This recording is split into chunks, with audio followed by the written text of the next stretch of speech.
Aaron. Well, I'm delighted to introduce Arleen to you this evening. As you've heard Aaron say, Arleen's a landscape designer, and the name of her company is Satori Design. She has been designing gardens in the Los Angeles area for roughly 14 years. And during that time, she acquired a certificate in permaculture, and she also became interested in the discipline of horticultural therapy through her experiences working with her children's school. And I'm sure she'll tell us a little bit more about that during her presentation.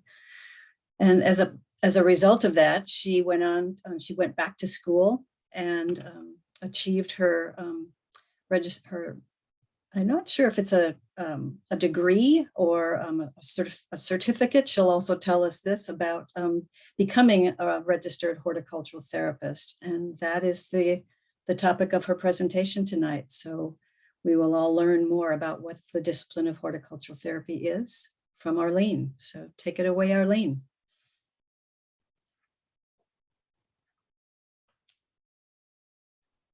Arleen, we have you muted. So sorry. Thank you, Carol. Thank you, Aaron. So I will share my screen and I will start. Let me see. We'll play. How does that look okay? Yes, that looks perfect. Awesome. So my name is Arleen Ferrara. I'm a registered horticultural therapist, and tonight, I'm going to talk to you about our intrinsic connection to the natural world and how it can help heal us. And one way we do that is through horticultural therapy. And we'll start out with a kind of a formal, I'm going to move this little bar so I can see my slide. We'll start out with a little formal definition of what horticultural therapy is. It's the use of a garden setting or plant-based activities in order to achieve goals within an established treatment, rehabilitation, or vocational plan for an individual requiring services. It's kind of a mouthful, but the reason I wanted to start with that formal definition is because if you get out there and start delving into the world of horticultural therapy, you'll find some of these distinctions being made. So with a horticultural therapy program, you have written documentation on what the client needs and how you're going to go about helping them achieve those treatment goals. You might be working with a team of other therapists, you might be working with a physician or other medical folks, maybe other folks in mental health. But so you could be working in a team, and you might be working one-on-one with clients or in group settings. Horticultural therapists are professionals with specific education, training, and credentials in the use of horticulture for therapy and rehab. I'll go into sort of some of the different pathways people take to get certification and then registration. And then something super important to remember, and something I had to realize, in my journey, was that with HT, the process itself is considered the therapeutic activity rather than the end product. I came into this as a designer, and the end product is, of course, is the big thing, the big reveal. Whereas the process is what it's all about with horticultural therapy. And we deal with a lot of imperfection and, imperfect ways of doing things, but it doesn't really matter because it's the getting dirty, the experiential part of it is the pathway. This definition is from ahta.org. And the other link down there at the bottom, I'll explain that later, and I have some resources at the end of the presentation. Let me progress here. Why does it do this? There we go. Therapeutic horticulture. So I defined horticultural therapy, and therapeutic horticulture could be the same activities, working with the same type of client base, but you are working to achieve specific goals within an organization for identified individuals with disabilities, illnesses, or life circumstances requiring services. You're not really working off of a treatment plan. You might have a very good idea of what the issues are, but you're not working in so much of a clinical setting. And this is the type of work I do at Vista Del Mar, and I'll speak to that later. Therapeutic horticulture can be performed by a horticultural therapist like myself or other person trained in horticulture. You might have a master gardener, you might have a garden educator, or you might have a therapist from another arena, physical therapist, mental health professional. These types of programs are geared more towards groups typically. Why is horticultural therapy, why it works? I'm sorry, I've got a little block on my screen here. Why does horticultural therapy work? Well, we know that we have an innate, intrinsic connection to the natural world. And when we nurture things, in return, we get a sense of calm, empathy, and a sense of competence. Time outside in nature has been shown to improve focus, creativity, and reduce blood pressure, reduce heart rate, reduce cortisol levels. Essentially, we relax when we're out in the garden. Gardening and tending plants is a very normalizing activity. And by that, I mean, everyone can do it. I don't have to be a great student. I don't have to be completely healthy. It's a chance for me to have a choice in what I'm doing and to feel competent at something when maybe my life and every other aspect is falling apart. Maybe I'm living in a shelter and I don't have a lot of choices and I don't have a lot of things going right in my life, but I can grow a tomato. I can grow it, lettuce and make a salad. And so in that, it's very normalizing and it helps people, it's very uplifting.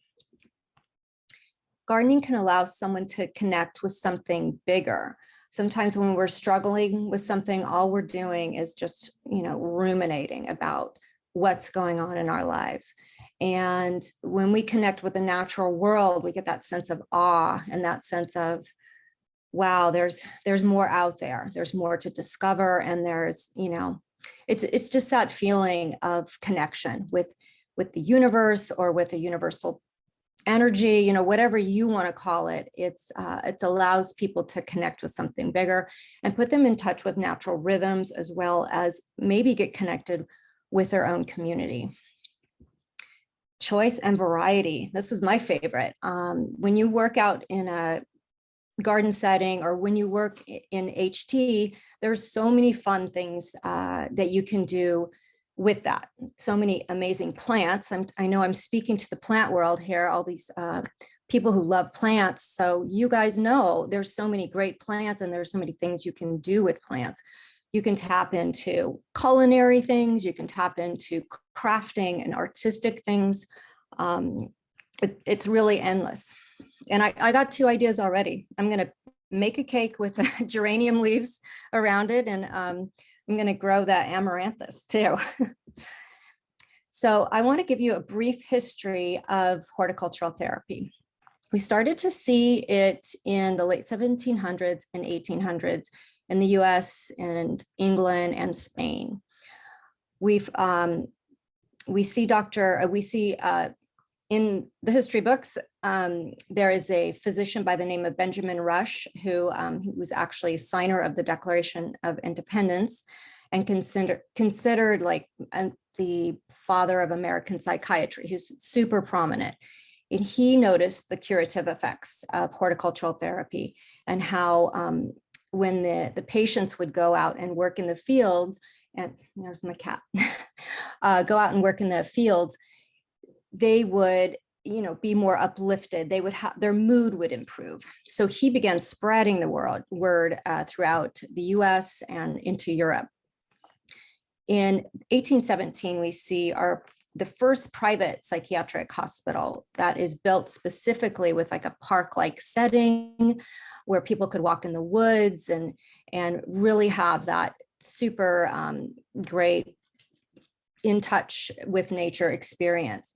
and they actually had a greenhouse built specifically for the patients to use. Then in 1919, the Menninger Foundation was established, and they were really important because they were considered at the forefront of mental health, and they were in Topeka, Kansas, and they were really influential. They trained a lot of mental health professionals, and they really were big proponents of gardening, plants, nature therapy, and they had that in their curriculum and in their treatment plans right from the beginning. They later moved to Texas and they became the Menninger Institute. They also were instrumental in starting up the first program at Kansas State University, for the first, I think it was a master's program in horticultural therapy. Then we have World War II comes along. We have a lot of vets coming home needing physical rehab, and we start to see the use of garden club volunteers to help facilitate programming of garden-related tasks in hospitals. So we start to see it in the hospitals. We see it now in seniors in mid-century, in the 1950s. We see it beginning to pop up in senior settings. And there was a woman by the name of Alice Burlingame who was really instrumental in getting a master's program developed at Michigan State in horticultural therapy. And her big push and interest was in using HT for senior citizens and people in skilled nursing facilities and the like. In 1959, we see the Rusk Institute begin to use horticultural therapy in their treatment of things like spinal cord injuries or, bad car accidents, traumatic brain injuries. So we start to see it used in that population. And then we finally do get the formation of HT as a profession when the American Horticultural Therapy Association is established in 1973. I want to just mention this one study because if you delve into this world, you will definitely hear about this study, and it was done in 1984. And it was done by Dr. Roger Earlrich. He looked at all of these folks that were getting gallbladder surgery. So he looked at their recovery, their pain medication needs, their complications, their length of stay, and he found a statistically significant reduction if those patients had a view of nature out their window. So just a view of nature makes a difference. And this study was really kind of a landmark study for horticultural therapy, and it is probably the most quoted study, and it sparked a lot of further study. So I want to talk about the people-plant connection, because it's not just, it's not just the folks doing horticultural therapy. There's so many people out there really fighting the good fight. And I know some of them are in this audience. We're all trying to bring nature to people. We have, of course, in health services, we have occupational, physical, speech, art, and music. And sometimes these folks will incorporate nature into their therapies. We have garden educators and master gardeners, and they are the warriors out there doing the good work. We have people involved in activism, food deserts, social justice, urban farmers, and environmental activists as well. We have many shelters for homelessness or domestic violence that have gardens, and they're trying to bring that beauty of nature to a very deserving group. Then we have community and public gardens, and we have nature therapy, forest bathing, and foraging. And I'm sure you can think of so many other ways in which people are becoming connected, reconnected to nature. But I just wanted to place this, place HT in context with all of these other efforts. So where is HT provided? Well, it's really provided just about anywhere. You might see it in inpatient settings. Of course, I spoke of the mental health settings in historical meaning, traumatic brain injury. We have spinal cord injury.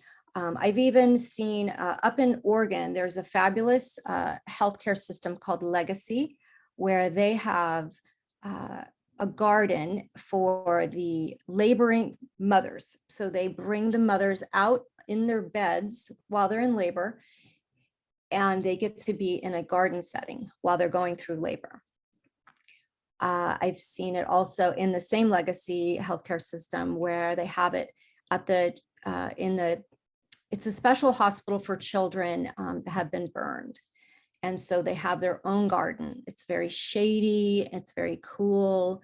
And there's actually like a fire hose, a little fire hose that kids can like play around with to kind of, you know, make peace maybe, or, you know, have a therapeutic benefit of that garden and what has happened to them and help them heal.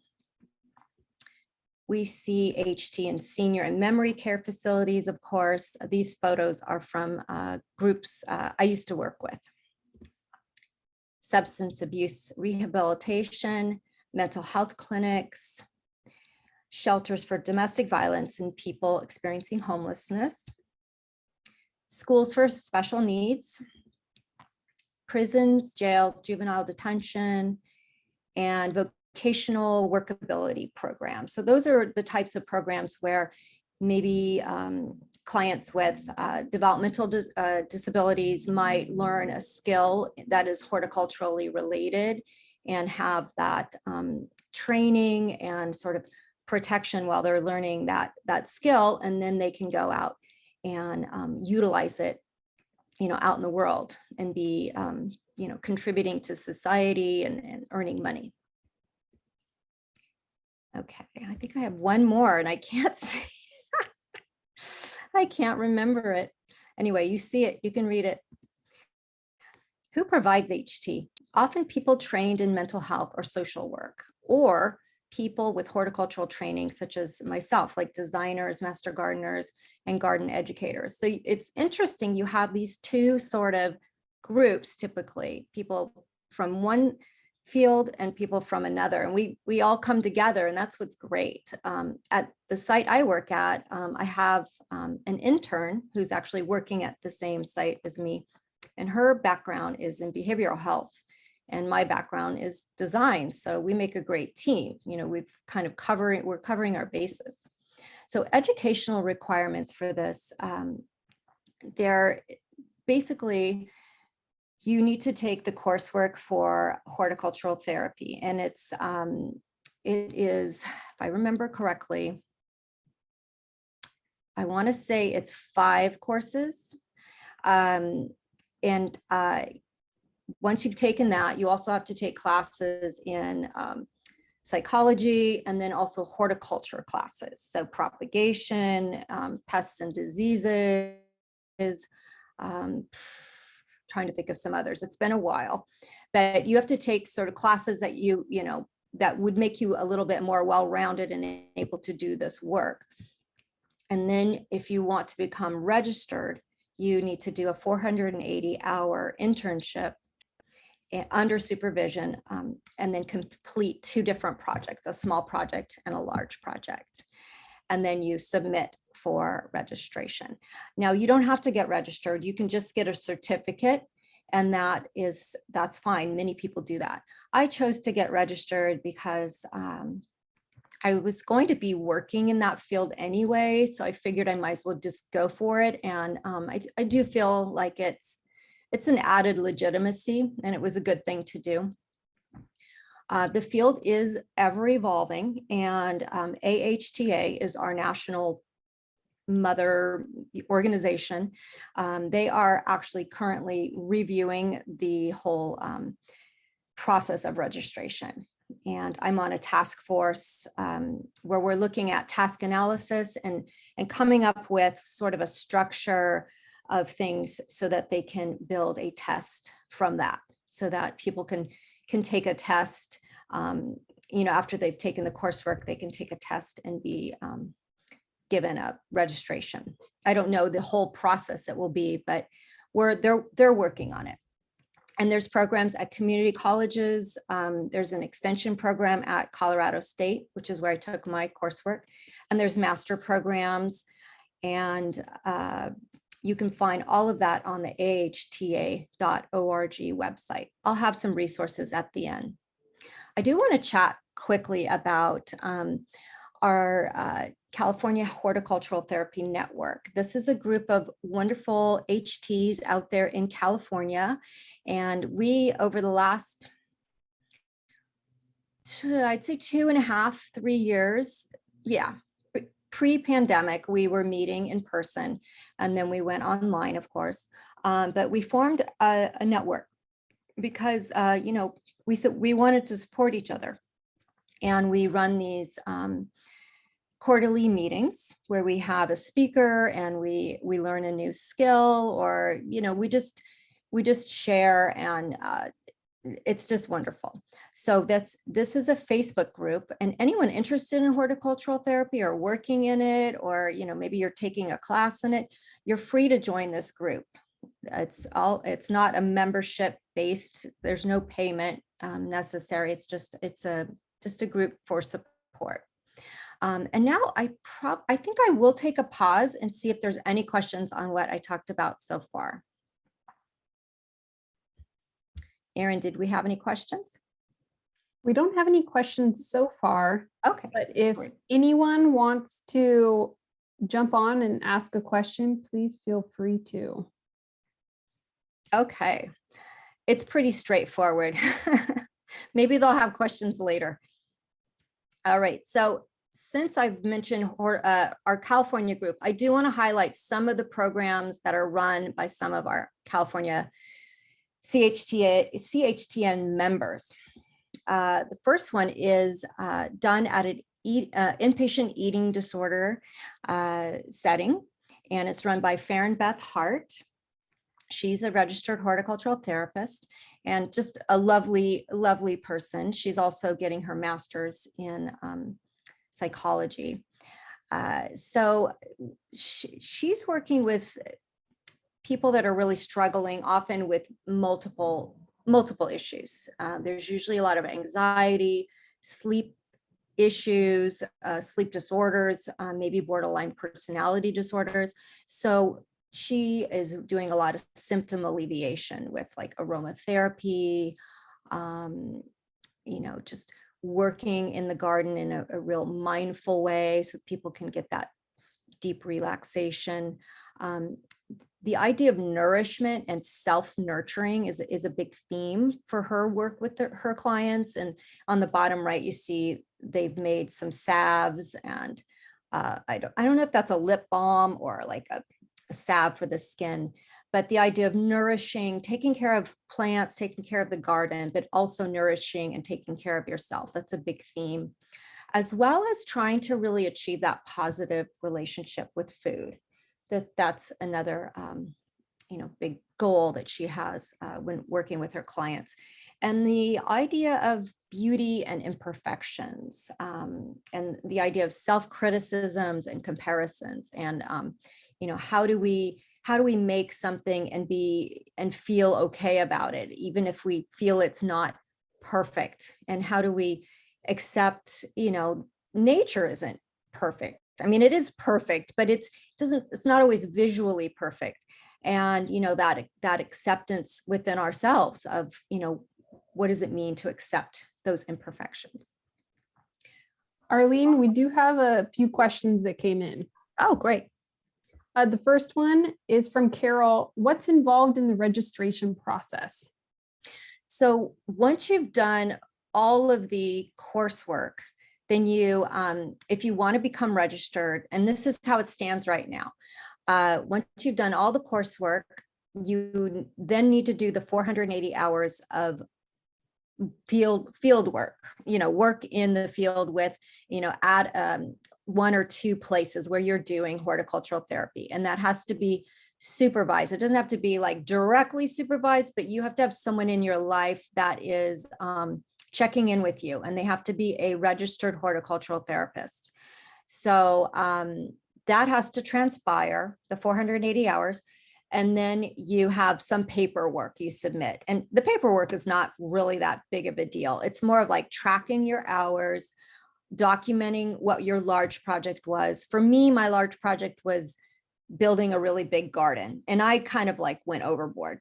Many people's large projects are, you know, much smaller than that. They could be like a binder of the curriculum that they want to use for that setting, you know, with a year's worth of curriculum or something like that. I'm just making that up, but you know, something similar to that. And then there's a small project that you do and a case study. And those are not real onerous tasks.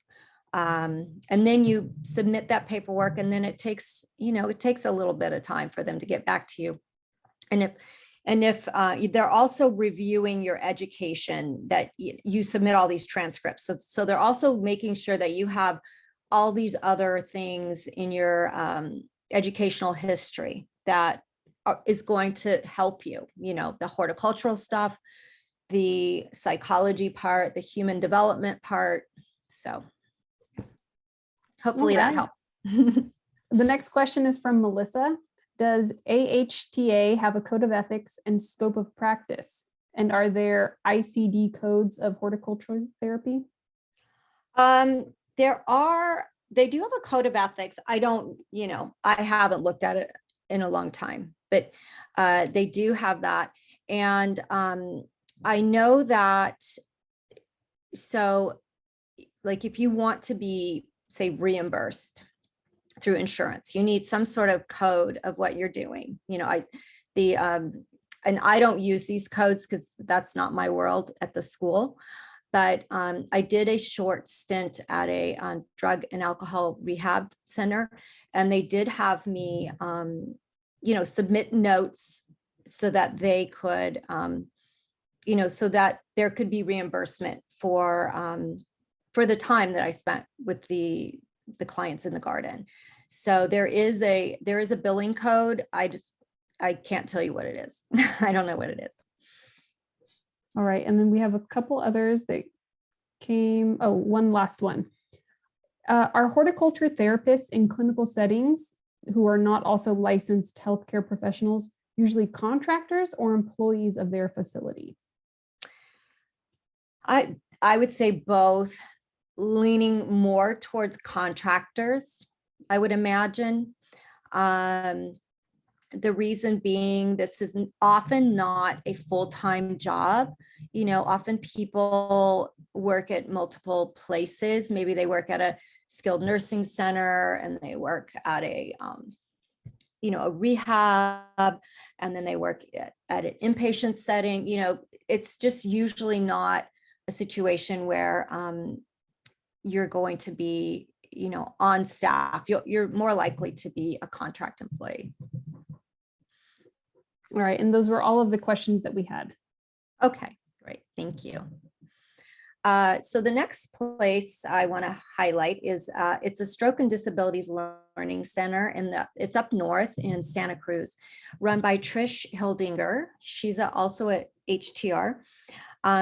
She said that her elder population really love and benefit from working with living things. Like they also do art therapy there. They do some other movement therapies, but they really gravitate towards the idea and the activities of working with living things. It's a group setting, so the social aspect is there. These folks often live by themselves, so when you're bringing them together and you're bringing them around these living things that they get to create with, you know, it's a real positive benefit for them. Sensory stimulating activities are a hit, as you would imagine, things with herbs or scented plants. This is an example she sent me with these photos where they made a mandala with these different leaves. It's funny how we've got these scented geraniums again. But yeah, they made these beautiful mandalas with different plants, and took photos of them, and then later used some of these items for another project. I think they used them for like a little shrine for Dias de la Muertos thing that they worked on, like the next time. So the idea for this group of bringing something home or making something that you can give to someone else is also really powerful. They really enjoy that. And I also want to highlight the work of Calliope Korea, who works at Insight Garden Program. This is something I really encourage you to look into. They have a nice website, and they are at, I believe, 11 different gardens in California. They may be beyond California, but I know that they're definitely in California. And they're in women's prisons, they're men's prisons, jails. And I'll just read what Calliope had said. She said, curriculum is centered on growing both the inner and outer garden to help those currently incarcerated grow their connection to the natural world. For many of the participants, it is the first time they see or touch a flower in many, many years. And these inmates built this whole garden, they installed it, they maintain it. And they, this is also a vocational program, so a pre-vocational program. So they're learning how, they're learning some skills that they can take with them when they are no longer incarcerated. And then one last highlight is my intern, Karen Haney. She runs, or she ran, this was during the pandemic, she started this program up, Adventures to Dream in Long Beach. And this is a community-based program. And this is a good one to highlight because there's so many community-based horticultural therapy programs. It focuses on STEM curriculum, cooking classes, and a lot of outdoor playtime. It's aimed at risk elementary students. Karen said a lot of the kids come from really big families, and they really enjoy having a little more space, you know, having some time where they're not competing with, you know, their siblings for attention, and they're getting, you know, a lot more one-on-one time in the garden and really benefiting from that. So now I'll tell you all about my program at Vista Del Mar Therapeutic Garden Program. And I've been there since 2013. It's just kind of amazing. I've been there that long. So I'll buzz through these. So originally, this is what it looked like. This top photo is basically where the garden that I eventually had installed went. And the campus itself is 22 acres right in the middle of LA. And it's called Vista Del Mar because they could see the ocean when it was built. It's right at Motor and the 10 freeway. And the freeway wasn't there, so they actually could see the ocean. And it is, Vista Del Mar it's called Vista Del Mar Child and Family Services. So it's a lot more than just a school. It's, they provide wraparound services there. They provide adoption services, foster care.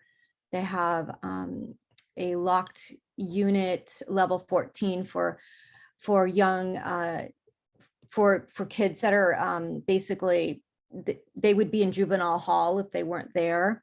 And they're, you know, they're going through issues with the courts, and they're getting that all cleared up, but they're able to go to school and live on campus. There is a PhD program through Vista Del Mar, and a lot of therapists get their hours there. So they do many, many, many things.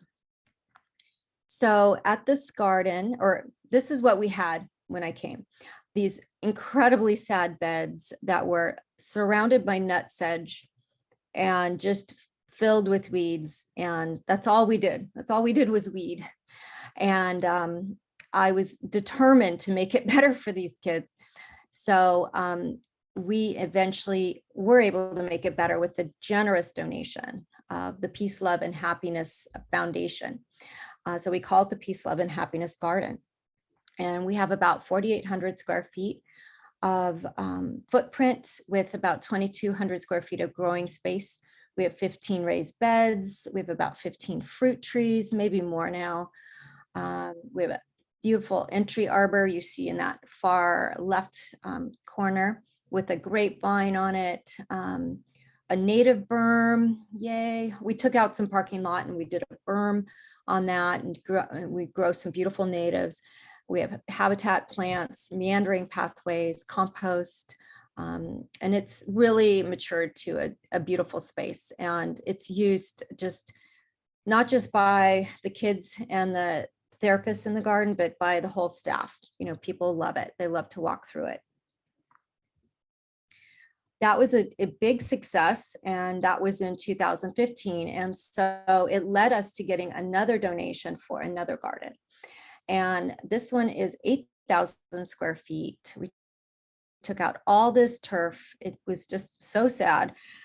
Not sad to see it go, but it was sad turf. And it's the real kicker for me is that building is where the foster youth live. So I was super excited that we were going to be able to make a garden that they could look out at and walk through. So that's what we did. And this was also part of a larger donation that also went to the culinary program at Vista Del Mar. They have a program in culinary arts where the kids can get a certificate before they graduate high school so that they can work in the food service industry. So this is Katys Garden. So this was the second one we put in. Again, same types of things, fruit trees, berms. I love my berms because they sort of create a bowl-like effect, and they you know, we're always by parking lots. So we had, you know, we have a little buffer between the garden and the parking lot. We have a gazebo. We have a cupboard on the bottom right. You'll see like a little pergola. That's where we do our classes, under the pergola. And we have a really great capture of 6,000 square feet of rainwater that goes into these rain gardens. So my clients. So I want to talk about my clients. So my main clients are my students. These are kids that are developmentally disabled or intellectually disabled. They tend to be on the autism spectrum, or possibly have big, you know, attention deficits, learning disabilities, learning deficits, just real challenges in school. These are kids that aren't thriving generally in the public school special education program. So they get a lot more attention here. There's a lot more staff to student ratio, and there can be a lot of behavioral challenges too, a lot of oppositional types of behaviors. So that is the population, and they're from anywhere from age, I've worked with kids from kindergarten through age 22. And in special education, kids can stay in school until 22. I also consider my clients to be the teachers and the aides, because they get just as much out of the time in the garden as the kids. I mean, they want to do the craft or the planting or the propagating right alongside the kids, and that's wonderful. And they, you know, they're always starting their gardens, they're always, you know, getting advice, and it's really fun. I consider my clients to also be the development department. You know, they've been really behind me and great at getting funding and supporting the program. So that's been awesome. The school administration and the agency as a whole is, of course, my client as well. The upper left-hand corner of the screen, those are the donors for the Katys Garden. That was our ribbon cutting ceremony. And we're doing some microgreens and working with some lavender, which we do a lot. So what works in our setting? And that's what's interesting. And in any setting, different things are going to work. Like things that I do with these kids is not going to work probably with the senior population. But it works, you know, it works here, and it's taken me time to figure out what really works the best. So things that work are cooking, you know, getting the kids excited about what they're growing, by eating it.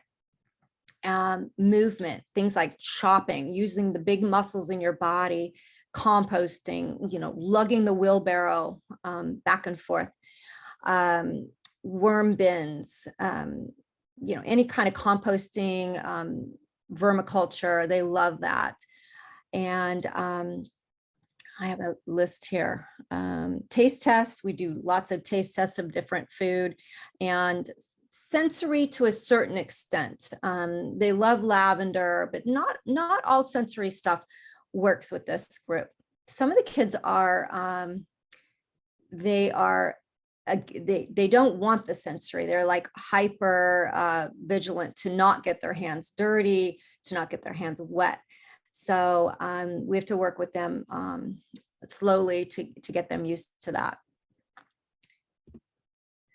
Here's some successes we've had in the garden. We've had some horticulture successes, like growing some great corn. But more importantly, I've had some great successes making some connections with some kids that have been, that started out to be tough. The group, my upper left-hand corner, those kids, and they're also on the bottom right, it took months and months and months to win them over. They did not want to be in the garden. They wanted to make their time in the garden as unpleasant for themselves and me as possible. And slowly, I won them over. And if I remember correctly, it was through food. It was definitely through food. And slowly they started just coming and saying, well, what are we going to do today? And that photo on the bottom right, I took that one of the last days that I worked with them. It was probably in like June, and they were picking a bouquet for the aide and for their teacher. So that was just very heartwarming and hard won. On the bottom left, that was a really fun group I worked with. They've since long graduated, but we made these succulents for a design client I had that was getting married, and she wanted succulents at her table, at her little tables, at her reception. So she paid them to make those. So creativity, enterprise, and discovery, these are all things that, I try to instill in the sessions that I have with the kids. We have to work as a team to maintain this garden. We're always discovering something new, whether it's a giant white fly, that's what we're looking at under the little magnifying glass, or the amazing symmetry of the seed layout in sunflower, or the symmetry of my tortoise's shell. That's my tortoise, Indy. So the nature and gardening always has something fabulous to show us if we just take the time and we stay off our devices and we slow down and we notice and we do that. We do get some surprises. I love to inspire wonder and awe and pride, and have fun with the kids. Upper left-hand corner, that's a little spooky garden we made with little tombstones and a fake cockroach. I want to point out, they look real. We've grown chamomile and made tea. The Romanesco in the middle, that's a fun plant to grow. It's just so unusual. And then of course we've got our bounty and we've got our monarch butterflies. I try to instill the idea of teamwork with the kids because these are big gardens, and Karen and I are not there very many hours, and we rely on the kids. We really have to have them roll up their sleeves and help us. Upper right hand corner, we're pulling out a cover crop, which is fun because you just pull it out and rip it up, throw it back in. It's a really good one for the kids who need to expend some of that energy. We've got teamwork with the two little guys taking the wheelbarrow to the compost bin and putting our cute little scarecrow together. And we try to always celebrate our successes. That usually means cooking, but sometimes it means taking something home, like our potpourris with lavender in them. We've had a CSA program where we grow vegetables, sell it to people on campus, and the kids will deliver it and they'll take the money in exchange. We've had a little farmer's market, like on the far right-hand corner on the bottom. And then we did a big festival one year where we just had so much food that I tried to cook up everything I could in some manner with, zucchini bread and tomato skewers, and, just had to put it all together because school was ending and we wanted to eat it all. So I want to just, because you are plant people out there and we all love our plants, I wanted to give you just an idea of the plants I love to use in horticultural therapy. Anything that is sensory driven. We have the poster child of sensory plants here, lavender. It's great. And I don't like to use it too much in designs, but I love to have it in my gardens for HT. And other sensory plants, though, could be, visually cool plants, like the agaves that leave an imprint of their spines on the previous leaves, or some of the artemisias that are super soft, some of the succulents that are fuzzy or waxy. So sensory could be visual too, or it could be with sounds, maybe grasses that blow in the wind and make that shushing sound. Herbs and medicinal plants, of course, are very much used in HT. Chamomile, feverfew, the list goes on and on. Culinary herbs, of course. Edibles, and the more unusual, the better sometimes, like the dragon fruit. Useful plants, for lack of a better term, things like grapevines that we can make wreaths out of or build other things out of. And of course, we can have a great table grape too. We grow the Tom Cord grape, and I love that one. That's a great variety. Things that are easy to propagate, the lovely scented geraniums. I love these guys. And they're a double whammy. Maybe they're a triple whammy now that I know we can actually cook with them. So they're scented, so they're sensory, easy to propagate, and we could cook with them. And then little oddity plants are always fun. Karen, my intern, turned me on to this guy, the mouse melon, which is adorable. It's even smaller than it looks there. It literally is like that size. So these are just a very incomplete list of things that inspire me and get the juices going. And then last page here, just some resources for all of you. A few books that are really great for your basic information on horticultural therapy. The first two were part of my curriculum. In fact, all of these were part of my curriculum. And then those links, those 4 links on the bottom, they're going to lead you to even more information about HT, not just in the US, but in, it looks like I listed one link twice, but also in the UK.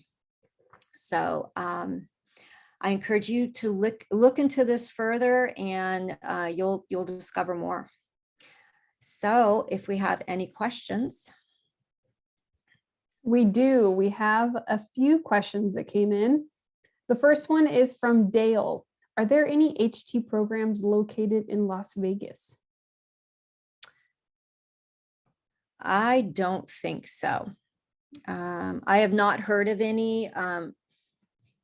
No, the West Coast, there's the most action, I would say, for HT on the West Coast is Northern California has a community college, at least one, or probably more, that has a program.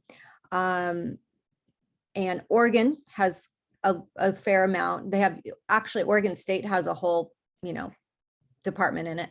And then there's a community college also, I think, in Portland.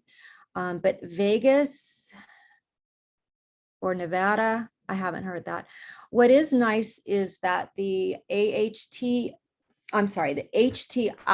Horticultural Therapy Institute, they are the ones that teach the classes out of Colorado State, and it is an extension program. And so what's wonderful is they do it, like, I'll say roughly quarterly. You meet for a week there, wherever they are. And they always do it in a nice place, you know, a nice city or whatever. And you go, you do homework before, you go and you finish up the curriculum, and you do a lot of homework after, and that you get that semester condensed into that. So that's how I was able to do it. I had 3 kids at the time. I still have 3 kids, but they were little. They were at 3 different schools, and I managed to, over the course of a year, quarterly take the classes that way. So. All right. And then our next question is from Joel. He says, "You are truly inspirational and a fantastic designer. Are there examples of how you brought your HT experience into gardens you have designed for your own landscaping clients?" Yeah, thank you, Joel. Right back at you.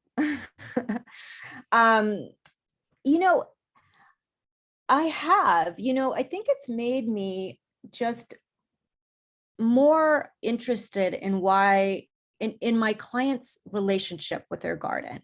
It's gotten me more curious about what they like, and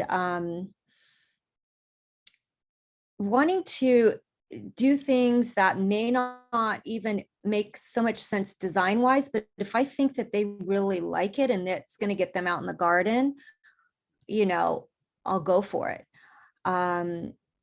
It's also made me less tolerant of people who want to treat their gardens or their plants like furniture, who don't want to have any connection with their garden. It's made me less likely to work with them. But also just super excited. And I find like the universe is sending me more people that want to have the type of gardens that I like to do, that are very natural and very organic, and, aren't kind of cookie cutter or hard shapes, but are very more naturalistic. In fact, I have a client now that she's excited because I proposed a herb spiral, which is kind of like a permaculture thing, but it's also something you might see in a horticultural therapy too. So we're going to do an herb spiral. So yes, I think it has definitely informed me design wise, but more importantly in how I relate to people and talk to them about how they relate to their garden and to nature. All right. Thank you, Arleen. We're going to take a short break because it's almost 8:30. And so what we're going to do is we're going to do our door prize. So tonight we are giving away a pair of pruning shears and a watering can as well, so that all of our attendees, you have some fresh new tools to go in and connect with your gardens as well, and to have your own kind of therapy moment with new tools. So give me a moment to share my screen. And it's time for the wheel of name. So let's go.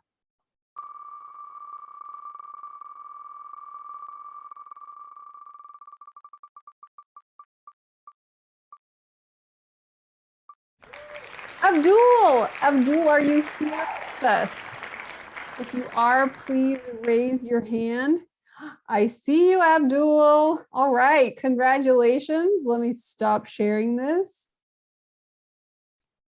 Abdul, I will reach out to you and to get your contact information. You are tonight's winner. All right, and if anyone needs to go as well, we do want to announce officially, if you didn't catch it in our announcements, that next month we are proud to present the 2022 Ruthbourne Lecture Series featuring Dr. Suzanne Simmerd on finding the mother tree. We are super excited about this. It's such a great event.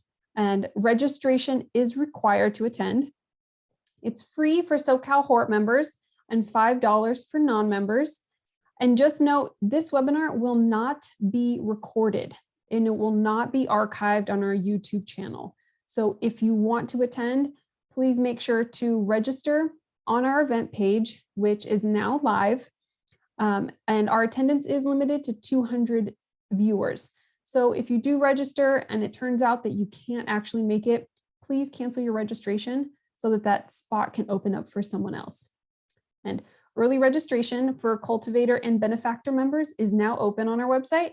And then general membership registration will open on Saturday, the 15th. So it's coming up in just a couple of days. And if you enjoyed tonight's presentation or just any of the content that we share online as well, please consider donating whatever you can to our organization.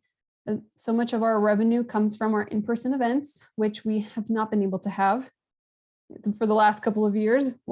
No need to explain further. So just note that in the meantime, your contributions are greatly appreciated and they help power our Zoom webinars too. And you can go to our website, socalhort.org/donate, or become a member and get great perks like free registration to our online events. So you can also do that at socalhort.org/join. And we are going to continue with a few more questions. But for anyone who does have to go, thank you for joining us tonight. And again, you can catch this recording and the rest of the Q&A on our website and on our YouTube channel in the next few days. So Arleen, where did I leave off? A question from Carol, actually. How did you remove the lawn? And did you have any problems with soil contaminants that needed remediation before growing food crops?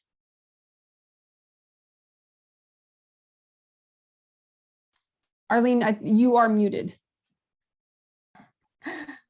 Sorry about that. We did the old-fashioned, just physical removal of the lawn. We didn't spray anything. I never do that. The area I was concerned about the soil where the parking lot was. So I made a point not to put any edibles there. We just did native plants and we did berm the soil. So we brought some soil in.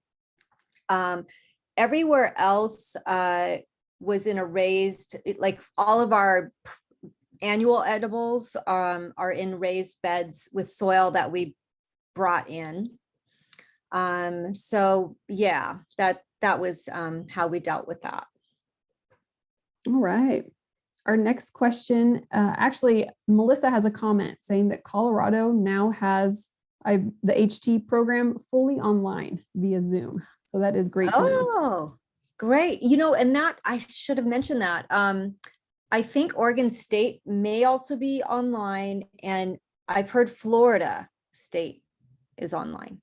So that's one benefit of the pandemic is you might be able to access classes that you weren't able to before. So good to know. So that also answers Mustab Shira's question about any online horticultural program or courses, excuse me. Yeah. Apologies if I did not pronounce your name properly.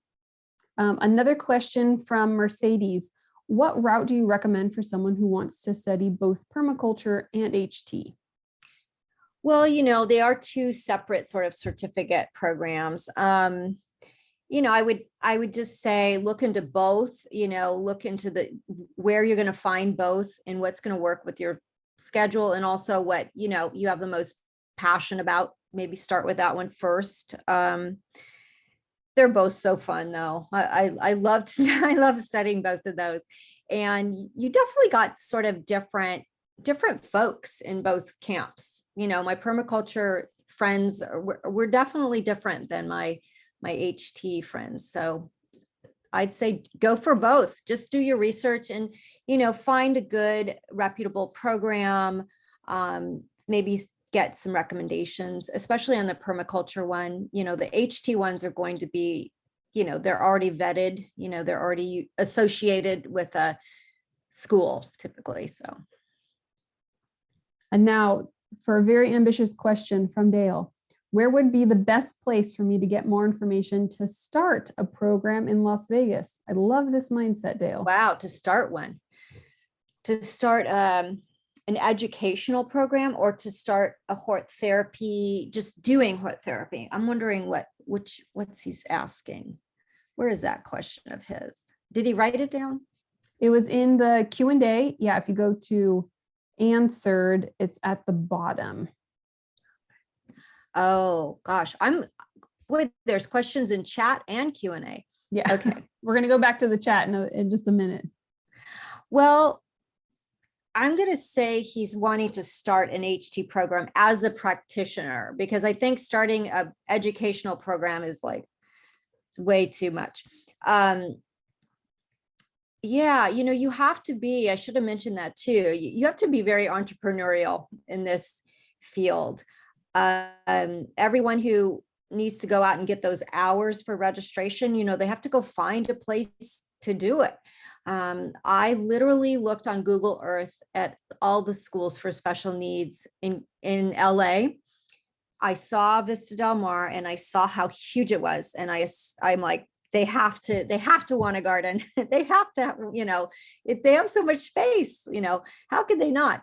So I approached a few schools, and they were one that, really they were interested. So I think if you want to start a program, you have to think first of the type of population you want to work with. That's the most important.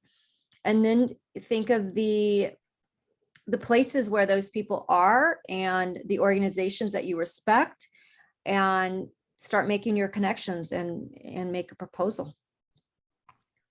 All right. Thank you, Arleen. We have a comment and question from Laura. I got to see your beautiful Vista Del Mar garden on the first APLD tour. It was wonderful. It was the first place I saw Lipia used as a lawn. How is it working out?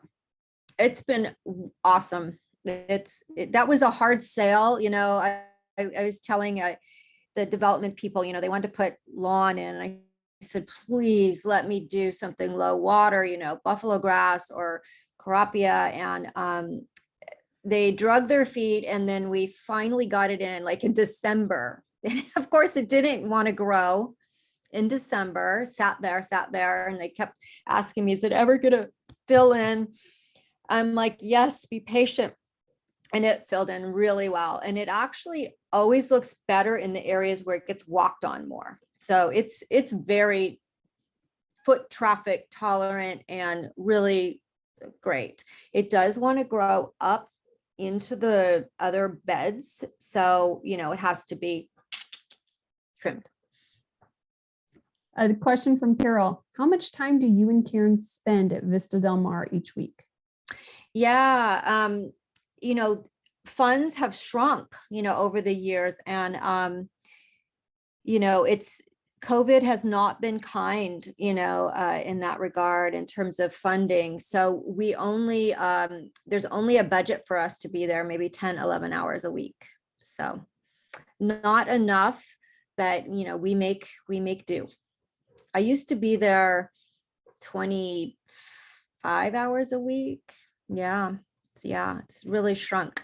But the school population, they don't have as many students as they used to. So that's part of it too. Okay. Well, that's it for our questions. Everyone is saying thank you so much for your presentation. Kudos to you as well. HT is such a wonderful thing to learn about, and they've learned so much about it in tonight's webinar as well. So thank you. Great. And then thanks to SoCal Hort, thanks to Arleen. And as a reminder for anyone who wants to register for the Ruthbourne lecture series, registration opens on Saturday for general registration. And also Carol says the gardens sure look well tended. So kudos to you. And yes, I can see the gardens right behind you. Now I get the picture. Yes, you don't want to see my son's bedroom behind me. Well, thank you, Arleen. Thank you to everyone who joined us tonight. And we look forward to seeing everyone at next month's Ruthbourne lecture series with Suzanne Simard. So thank you guys. Great. And Arleen, we will be following you on Instagram. Great. Thank you so much for having me. It was great. Of course. Thank you, everyone.